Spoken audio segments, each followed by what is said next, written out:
In this video, we're going to show how to take a schedule that you've created and apply it to a single control or to multiple controls using our global scheduling feature. So to apply it to a single control, first of all, from the site homepage, you can choose the controller. We'll choose that one right there. And then that will take us right to the controller tab and to this particular controller. So go to the programming page. And from there, right in this section is the scheduler where we assign schedules. So here's the old schedule, but we want to assign the new schedule we created, the HVAC schedule, and that has our Monday through Friday schedule, our Saturday, Sunday, and all of our bank holidays. We created this for a bank as an example. And that's the schedule we want to have on here. Now, in this particular controller, all of our newer controllers, they have up to 4 different schedules that you can do and assign, and that will correspond to the 4 different occupied heating and cooling set point groups.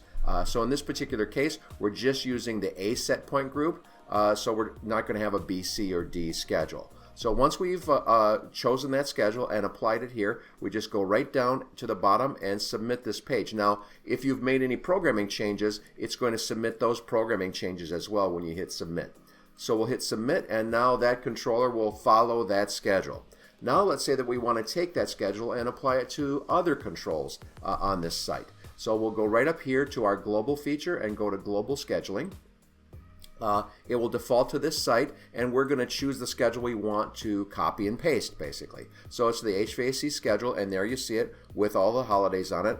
And you can see how I could, for example, do this to every single control in all the sites in all of Wisconsin. It's a very powerful tool and a very fast way to do global scheduling. But in this particular case, I just want to focus on this site that we're in, this advanced training site, and apply it to other controls. So for example, I'm going to apply it to just channel 1 on this Ubiquity, one of our newer controllers.